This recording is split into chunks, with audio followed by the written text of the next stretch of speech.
If I was going to go from 0 to hero this year, from next to no running to wanting to run a marathon in 2026, this is how I would do it. 17 years of being in the fitness industry and coaching athletes, from triathletes to runners, 5Ks through to 100 milers.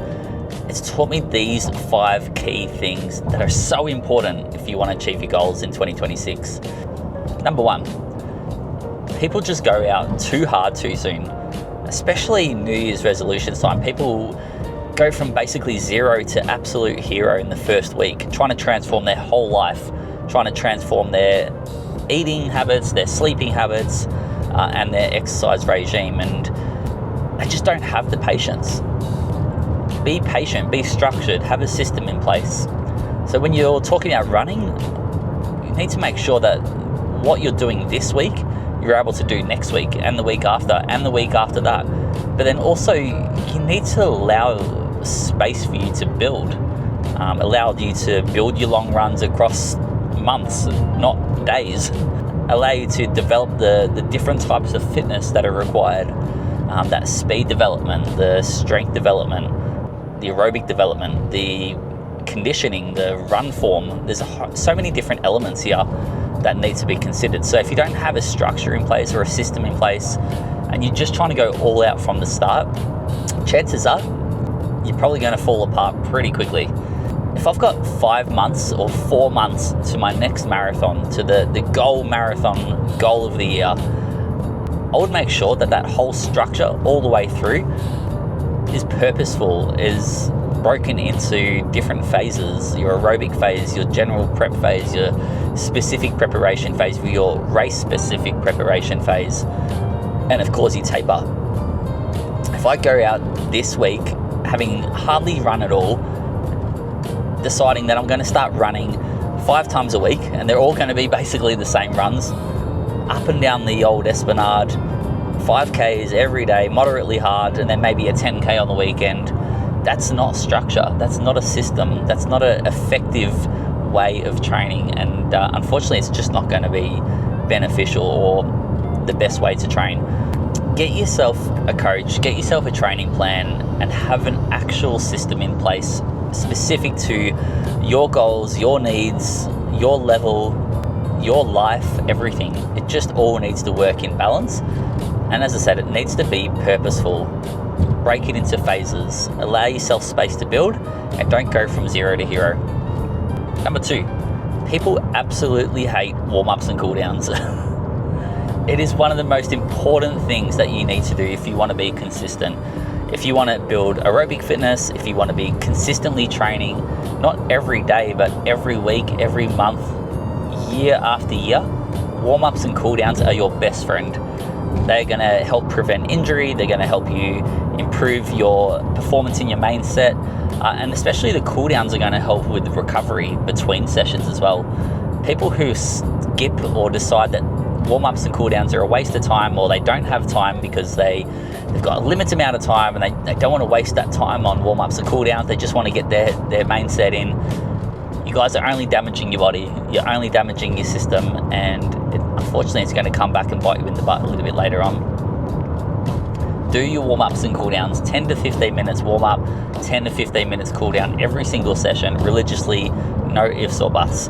If you have limited time, cut the main set a little bit shorter to allow enough time for a warm-up and a cool-down.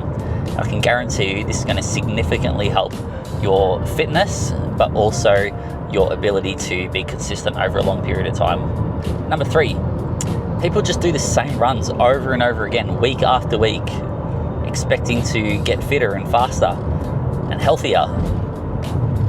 And this kind of works just momentarily, maybe the first few weeks, but what that really is just conditioning.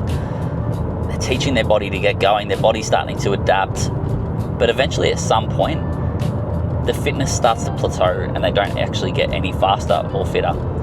It's important that you're not just doing the same runs day after day, and your weeks don't look the same week after week. Again, have structure, have a system in place. If you've got 4 runs a week, 2 of them might be an aerobic run, zone 2, zone 1, One might be a speed session where you're doing some interval training, and one might just be an easy recovery jog. Make sure that there's differences in your training sessions each week. And then from week to week, they also look a little bit different. You build your long runs up week after week for 3 to 4 weeks, and then have an adaptation week where you kind of just pull the reins back a little bit, pull the volume back, and allow your body to adapt to that fitness and that stress. And it's the same with your speed work. You might go from starting off with some tempo intervals early on in your build, and then building those up to some threshold efforts where you're kind of working pretty hard, like your effort over, say, a 10 to 12 kilometer event. And then from there, you build into some VO2 work, some of the shorter, sharper stuff to build that VO2 max up. And then bringing that back down those last couple of weeks to some threshold effort. And if you don't have that structure, if you don't have that system in place, it's really hard to get fitter and fitter. And also just improving those certain different types of fitness that we have, which all play a part in your success. So again, if you're going to do interval sessions every week, make sure they differ, make sure they're purposeful, make sure they're done correctly. Number 4, people don't work on strength, especially endurance athletes. Endurance athletes hate strength, they hate the gym. That's probably why they do endurance sports, but it is one of the most important elements. If you want to be stronger, if you want better form, if you want power, strength, if you don't want your muscles to break down quickly and fatigue quickly in long runs and long events, then it's important that you look after the strength side of your body as well and your fitness. We're talking about doing the right strength as well. So a lot of people do the wrong type of strength. They do the 45-minute or the 60-minute workouts where it's just constantly flogging yourself rep after rep after rep after rep, creating huge fatigue, getting a really good sweat up, keeping the heart rate up, but it's doing a lot of muscle damage that you then have to try and repair from. And you've got to try and do that in amongst all the running that you're doing. That doesn't work out. For endurance athletes, it's really important that we do the right type of strength, and ideally what you're trying to get to is lifting heavy weights with low reps, where you're recruiting more muscle fibers as opposed to hypertrophy training where you're building the sides of the muscle. Now, what's super important again is to not just start from nowhere and then start going into the gym on week 1, picking up some really heavy weights and expecting that you're going to have great form and some general strength and ability to hold form.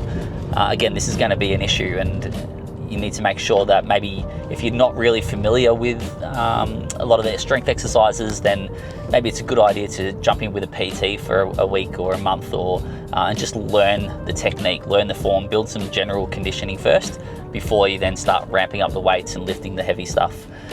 But that's what we want. We want to get to that point as endurance athletes where we're lifting heavy, doing lower reps, creating less fatigue, but building strength. And that's what's going to help complement your running, swimming, and cycling. Because as I said, you don't want to be just creating extra fatigue for your body to try and repair from, especially in amongst all the running that it's trying to recover from as well. And number 5, it's doing the same things over and over. It's the train, eat, sleep, repeat. It's those 4 key pillars to success: train, eat, sleep, repeat. When we talk about training, it's about training consistently, doing what you're doing consistently over and over, doing it at a sustainable effort, doing it at a sustainable pace. It's making sure that you're doing the right type of training for what you're training for and the event that you're training for, and also for the level that you're at as well. When we're talking about eat, it's about not being completely strict and 100% disciplined with your diet, but it's understanding that the eating is such an important element for your recovery, for performance, everything. There is such a big issue with endurance sports and the eating side of things. And what most people tend to fall into, especially in triathlon and long distance running, is what we call red S or REDS, that relative energy deficiency in sport. And that's essentially, it's low energy availability. It's not eating enough for all the training that you're doing. So when we talk about eating and endurance sports, we're talking about fueling for recovery and performance. You want to fuel, and you want to be making sure that majority of the stuff that you're eating, consuming is good and healthy and nutritious, but you also want to be making sure that you're getting enough of it as well. And this is a huge issue that a lot of people will fail with in 2026. So don't be one of those people. Sleep, sleep, biggest form of recovery, aside from your cool downs and your nutrition. It's sleeping that really is where you're going to be getting most of the benefits. If you're looking for these 1%ers, going and doing all these trendy things and these really cool looking stuff for your recovery, but you're failing on the sleeping side of things, those little 1%ers are not going to do much at all. You must be getting good quality sleep consistently, more days than not, getting enough sleep, but as I said, good quality as well. Train, eat, sleep, repeat. So repeat is doing those 3 things over and over again, day after day, week after week, month after month, year after year. Train, eat, sleep, repeat. That is number 5, and that is the biggest thing that we need to focus on, is making sure that all of those things that we've talked about today, again, you're not trying to aim for 100% consistency of all these things. You're just trying to do them at least 80% of the time, more often than not. If you can do that, no doubt you are going to be excelling way faster than anyone else in 2026.